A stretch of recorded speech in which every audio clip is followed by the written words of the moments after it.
Topic है वो step 4 के साथ यूनियन लिटरल्स। आज हम यूनियन लिटरल्स के टॉपिक को कवर करेंगे सर्जिया की रिपोर्ट से। तो ये हमारा इसका कोड है जो हम आपको सामने स्क्रीन पर नज़र आ रहा है। इस पूरे टॉपिक के अंदर हमें 3 चीज़ें क्लियर बताई हैं और वो हैं यूनियन टाइप, यूनियन लिटरल्स और नैरोइंग। तो हम यहाँ पर 3 टॉपिक्स को जो है वो कवर करेंगे। सो स्टार्ट करते हैं। सबसे पहले हमने यहाँ पर एक जो है वो अपना फोल्डर क्रिएट कर लिया है और अब हमारे पास पहला टॉपिक जो है वो मैं आपको बताने वाली हूँ यूनियन टाइप से रिलेटेड ना।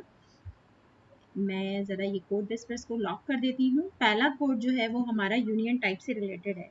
यूनियन टाइप को सबसे पहले समझने की ज़रूरत है कि ये होता क्या है। इसके अंदर क्या होता है, हम मल्टीपल टाइप्स दे सकते हैं। जैसे पहले हम अगर कोडिंग करते थे तो लेट माई नेम स्ट्रिंग होता था।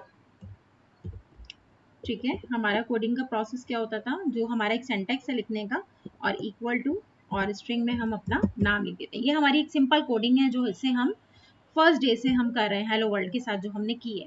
ठीक है, लेकिन अब यूनियन टाइप्स के अंदर हम क्या कर सकते हैं, हम यहाँ पर एक अदद ये जो पाइप टाइप होता है जो इसके जरिए ये यूनियन का सिंबल है। पाइप टाइप जो होता है वो यूनियन सिंबल है, यूनियन पाइप भी कहते हैं इसे। स्ट्रिंग, नंबर या फिर हम इसके अंदर जितनी भी टाइप्स ऐड करना चाहें वो ऐड कर सकते हैं और लाइन बाय लाइन वर्ड को असाइन कर सकते हैं। ठीक है, इसे कहते हैं यूनियन टाइप। यानी कि अगर मैंने यहाँ पर स्ट्रिंग ऐड किया तो मैं नेम भी ऐड कर सकती हूँ, और अगर मैं यहाँ पर नल ऐड कर देती हूँ फॉर एग्जाम्पल, और अभी के लिए मैं यहाँ पर से अपना नेम हटा रही हूँ। सबसे पहले मैंने एक लाइन के अंदर इसको सिंपल स्ट्रिंग और नल दो टाइप डिफाइन कर दी कि हम यहाँ पर जो दो टाइप्स लिखने वाले हैं वो नंबर है और सॉरी स्ट्रिंग है और नल है। अब नेक्स्ट स्टेप में जब मैं इसे वैल्यू असाइन करती हूँ कि हमारा जो नेम है वो हमें असाइन कर रहा है माई नेम इक्वल्स टू, मैंने उसे दे दिया नंबर 1 2 3 4। जब मैंने उसे नंबर दे दिया 1 2 3 तो ये मुझे लाजमन एरर देगा। इसने दिया है मुझे एरर, ये देख रहे हैं आप, ये मुझे एरर दे रहा है। क्यों एरर दे रहा है, क्योंकि जब मैंने इसके ऊपर हवर किया तो उसने मुझे बताया कि आपने सिर्फ स्ट्रिंग और नल की स्टेटमेंट देनी है, बाकी असाइनेबल नहीं है। तो इसे कहते हैं यूनियन टाइप। अब अगर मैं यहाँ पर एक पाइप की मदद से ही नंबर भी असाइन कर देती हूँ तो मेरा ये एरर खुद ब खुद चला जाएगा। ये देखें, अब ये मुझे एरर नहीं दे रहा। क्यों नहीं दे रहा, क्योंकि मैंने इसे असाइन कर दिया वैल्यू नंबर में। इसी तरीके से इस चीज़ को समझना सिंपल यही है, हमें इसने एरर नहीं दिया, लेकिन मैंने अगर यहाँ से ये नंबर हटा दिया तो ये मुझे एरर दे रहा है। वन थिंग, और दूसरा हमारे पास, अब दोबारा मैं नेम को डिक्लेयर कर रही हूँ। नेम को अब मैंने जो दिया ना वो नेम दे दिया, ठीक है, लेकिन अब इसने मुझे कोई एरर नहीं दिया। क्यों नहीं दिया, क्योंकि नेम ऑलरेडी असाइन है। स्ट्रिंग मुझे असाइन है कि मैं असाइन कर सकती हूँ, नेम में स्ट्रिंग असाइन कर सकती हूँ। अब माई नेम में मैंने दे दिया है फॉर एग्जाम्पल, मैं यहाँ पर माई नेम के साथ असाइन कर देती हूँ नल वैल्यू, तो ये मुझे नल पे भी कोई एरर नहीं देगा क्योंकि मैंने नल टाइप भी इसको असाइन की हुई है।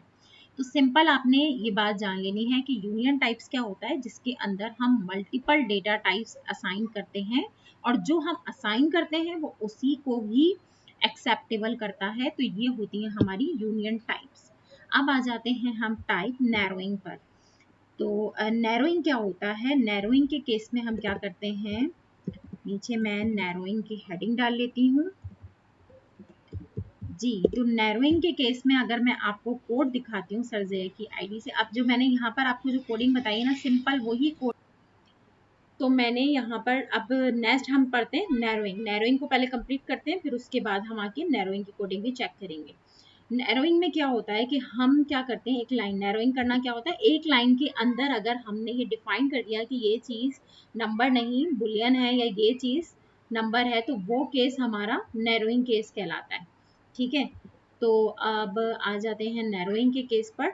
इसको मैं कमेंट करके नीचे आ जाती हूँ नैरोइंग के लिए। यहाँ पर हमें क्या करना है, फॉर एग्जाम्पल मैंने एक सपोज किया लेट एक्स इक्वल्स टू, हमारे पास है स्ट्रिंग। ठीक है, x हमारे पास स्ट्रिंग है और पाइप की मदद से मैंने एक नंबर भी असाइन कर दिया x को। ठीक है, सिंपल मैंने क्या किया है, इसके अंदर मैंने एक स्ट्रिंग और नंबर डिक्लेयर की है, दो टाइप्स डिक्लेयर की, यानी यूनियन टाइप से मैंने एक वेरिएबल बना लिया है। जब यूनियन टाइप से मैंने एक वेरिएबल क्रिएट कर लिया, अब मैं x को वैल्यूज डिक्लेयर कर रही हूँ कि x बराबर है, अब मैं x को बता रही हूँ कि वो बराबर है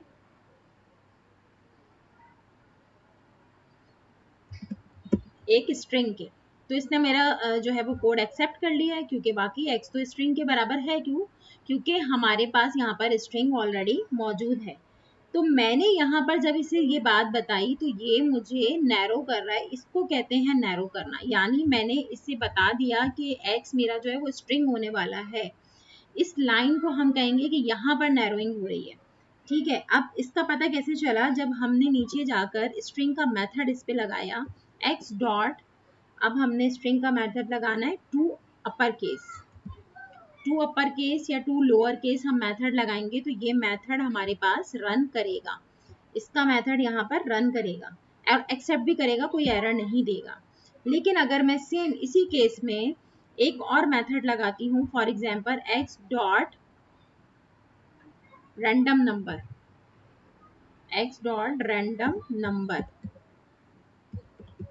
तो ये मुझे एरर दे रहा है। क्यों एरर दे रहा है? क्योंकि रैंडम नंबर जो है वो सिर्फ नंबर की प्रॉपर्टी है और ये प्रॉपर्टी हम स्ट्रिंग में एग्जिट नहीं कर सकते हैं। तो इसलिए हमारे पास जो है वो इस वक्त नैरो करके मैंने कंडीशन जो है वो नंबर बनाई, सॉरी स्ट्रिंग बनाई थी, तो स्ट्रिंग की ही इसमें जो है हमारे पास मेथड चल सकते हैं। इसमें हमारे पास सेकेंड मेथड नहीं चलेगा।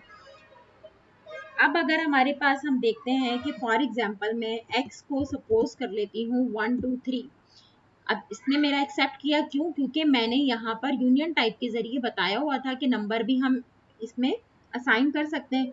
जब मैंने इसे नंबर असाइन कर दिया तो यानी कि मैंने यहाँ पर नैरो कर दिया, यहाँ मैंने नैरो किया है। नैरोइंग के केस में अब जब मैं इसके ऊपर to fixed x dot to fixed का मेथड लगाती हूँ, तो फिक्स का मेथड जो है वो हमारे पास मैथ के ऊपर लगता है, यानी कि नंबरिंग पर लगता है, स्ट्रिंग पर नहीं लगता है फिक्स का मेथड। तो इसने मेरे मेथड को एक्सेप्ट कर लिया। क्यों कर लिया? क्योंकि अब जो हमारे पास कंडीशन है वो हमारे पास नंबर की फॉर्म में है।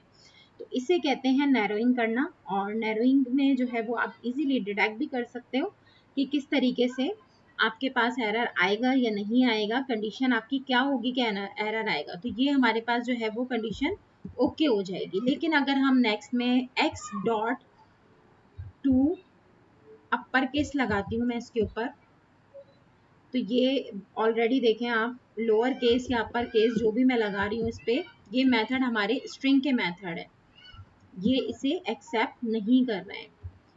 स्ट्रिंग का मेथड इसे एक्सेप्ट नहीं कर रहा है, इसने मुझे ऑलरेडी एरर ही दे दिया है। तो ये हमारे पास सिंपली एरर आ रहा है लोअर केस पर। क्यों? क्योंकि हमारे पास प्रॉपर्टी जो है वो लोअर केस एग्जिट नहीं करती टाइप नंबर पर। सिर्फ इस बात को समझाने के लिए हमें ये दोनों चीज़ें बताई गई थी कि आपके पास नैरोइंग क्या होती है। जिसमें आप असाइन कर देते हो वैल्यू को, वो लाइन आपकी नैरोइंग होती है, जिसमें आप बता देते हो कि ये नंबर है या ये हमारा स्ट्रिंग है। तो हमारे पास नैरोइंग का आपने टॉपिक समझ लिया। आई होप कि आपको बहुत अच्छे से समझ आ गया होगा, यूनियन टाइप समझ आ गया। अब हम आ जाते हैं अपना मेन टॉपिक जो है हमारा यूनियन लिटरल्स। मेन हमारा जो है वो है यूनियन लिटरल्स। यूनियन लिटरल्स में हम क्या करते हैं, ये हमारी लिटरल्स टाइप होती हैं। लिटरल्स टाइप, इसके अंदर भी यूनियन ही यूज होता है, लेकिन हम इसके अंदर जो वैल्यू असाइन करेंगे ना, फॉर एग्जांपल मैंने एक ट्रैफिक लाइट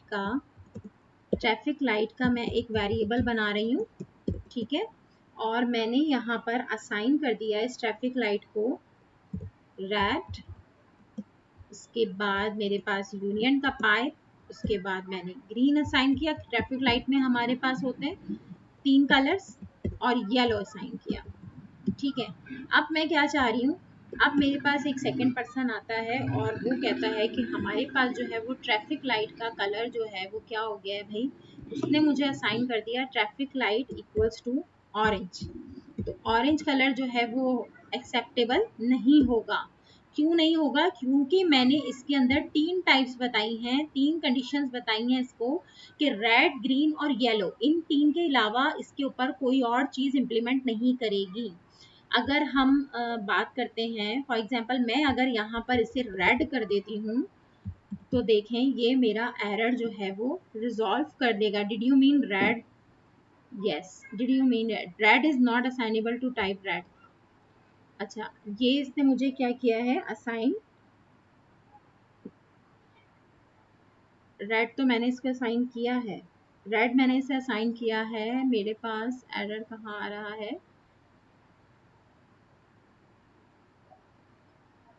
ट्रैफिक लाइट हमारे पास 3 आ रही हैं, रेड, ग्रीन एंड येलो। तो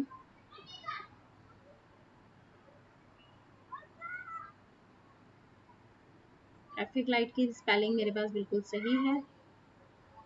अच्छा जी, अभी इसे मैं दोबारा लिख लेती हूँ। Let's suppose traffic light equals to green हम अगर करते हैं तो ये एरर रिजॉल्व हो गया। देखें एरर इसने रिजॉल्व कर लिया, लेकिन रेड में ये क्यों नहीं दे रहा था? अब मैं traffic light equals to red करती हूँ तो तब भी ये एरर नहीं जा रहा है। क्यों नहीं जा रहा है? मैंने यहाँ पर स्पेस नहीं दिया हुआ, अब ये एरर चला गया। देखिए सिर्फ ये एक मेरे स्पेस देने से ये मिस्टेक आ रही थी कि ये एरर दे रहा था, तो मैंने इसका स्पेस जो है वो ख़त्म किया तो एरर रिजॉल्व हो गया। तो यहाँ आपने ये समझ लेना है कि जो भी चीज़ हम इसे असाइन करेंगे ना, ट्रैफिक लाइट के अंदर हमने 3 चीज़ें असाइन की हैं, 3 वैल्यूज़ असाइन की हैं, वो एक्सेप्टेबल होंगी। लेकिन उससे हटकर जो भी चीज़ होगी ना, अब मैं अगर ट्रैफिक लाइट में असाइन करती हूँ इसे, ट्रैफिक लाइट पे मैं अगर इसे असाइन कर रही हूँ पर्पल कलर, तो ये मेरा इसके ऊपर से एरर नहीं जाएगा। इसी तरीके से हम एक जो है वो एग्जांपल देख लेते हैं कि जब हम वेबसाइट्स डेवलप करते हैं तो हम फॉर एग्जांपल एक फॉर्म बना रहे हैं। मैं इसे कमेंट कर देती हूँ। कमेंट करने के बाद मैं आपको ये बात समझाना चाह रही हूँ कि मैंने एक इंस्टीट्यूट का फॉर्म बनाया है, लेट इंस्टीट्यूट। ठीक है, अब मेरे उस फॉर्म के अंदर मेरे इंस्टीट्यूट का नेम मैंने असाइन करा है के PIAIC। ठीक है, और एक और मेरा इंस्टीट्यूट का नेम असाइन कर रही हूँ मैं GIAIC। दो हमारे पास इंस्टीट्यूट के मैंने नेम असाइन कर दिए हैं। ठीक है, ये स्ट्रिंग है तो मैं दोनों को स्ट्रिंग में रख लूंगी। अब क्या कंडीशन है? अब एक पर्सन आता है, वहां पर एक लॉगिन का फॉर्म है और उसके अंदर मैंने ये कंडीशन लगा दी है, PIIC और GIIC मेरे 2 इंस्टीट्यूट रन कर रहे हैं। लेकिन अब एक पर्सन आता है और मेरे लॉगिन के फॉर्म में अपनी जो है इंफॉर्मेशन इनपुट करता है, तो वो क्या करता है कि इंस्टीट्यूट के कॉलम के अंदर वो अगर आके लिख देता है कि उसने अगर आकर यहाँ पर लिख दिया कोई भी यूनिवर्सिटी का नाम, for example Karachi university, Karachi, तो वो एरर देगा, मतलब वो लॉगिन कर ही नहीं सकता। तो हमने यहाँ पर ये सीखा कि यूनियन टाइप्स और टाइप लिटरल्स की मदद से हम जब आगे चल के अपने लॉगिन फॉर्म क्रिएट करेंगे या अपनी कोई भी ऐसी कंडीशन हम बनाते हैं अगर आगे चलकर, तो उसमें हम इसको यूटिलाइज करते हुए इस तरीके से हम काम करेंगे कि हमने उसमें कंडीशन को रखना होगा। अब अगर सामने वाला पर्सन आता है और वो कहता है कि हाँ भाई मैं PIIC पर इनरोल होना चाहता हूँ, वो PIIC ही लिखेगा फॉर्म के अंदर, तो वो इनरोलमेंट कर सकता है। ये देखें एरर चला गया है, तो यहाँ पर हमारी कंडीशन ओके हो जाएगी। और अगर वो इंस्टीट्यूट में लिख देता है फॉर एग्जांपल कोई भी नाम, आगा खान लिख दे, कराची यूनिवर्सिटी लिख दे, ठीक है, तो वो हमारा एरर देगा। क्यों देगा? ये सब पॉसिबिलिटी हमारे पास होती हैं टाइप लिटरल्स, यूनियन लिटरल्स की वजह से। तो नेक्स्ट हमें जब इस चीज़ को समझना है कि किस तरीके से हमने इसे कवर अप करना है। अब आ जाते हैं हम स्लाइड्स के ऊपर। स्लाइड पे भी हमें यही नैरोइंग का केस समझाया है यहाँ पर। इसे आप खुद करें घर पर कि किस तरीके से हम एक चीज़ को नैरो करते हैं और उसे एज देते हैं, तो लोअर केस हमारे पास एक्सेप्टेबल नहीं होगा एज में, क्योंकि ये हमें एरर देगा। लोअर केस हमारे पास स्ट्रिंग की कंडीशन चलाता है। उसके बाद हमारे पास टू स्ट्रिंग का मेथड है, ये स्ट्रिंग पर चलता है, ये हमें नंबर पर एरर देगा। मैथ्स डॉट रैंडम नंबर हमारे पास आ रहा है, इस पे न्यू एज पे हम लोअर केस नहीं लगा सकते। सेम वही चीजें हैं इफ एल्स की स्टेटमेंट के साथ और कंडीशनल टेनरी ऑपरेटर्स के साथ इन्होंने रनिंग की हुई है। अब यहाँ पर हमारे पास यूनियन लिटरल्स आ गया कि हम नंबर दे सकते हैं, स्ट्रिंग दे सकते हैं, अननाउन दे सकते हैं, लेकिन हम एज में लिविंग नहीं दे सकते क्योंकि हमने इसे नंबर, डाइड और अननाउन असाइन किया है, तो हम सिर्फ उसी को असाइन कर सकते हैं। ठीक है, इसी तरीके से यही चीज समझाई है इन्होंने इसके अंदर जो मैंने अभी आपको क्लियर की है। और यहाँ हम डिफरेंट टाइप्स ऑफ डेटा दे सकते हैं टाइप लिटरल्स में, टाइप लिटरल्स और टाइप यूनियन। तो आई होप कि मैंने स्टेप 4 आपको बहुत इजी वे में क्लियर किया है और आपने अंडरस्टैंड किया होगा। Thank you so much for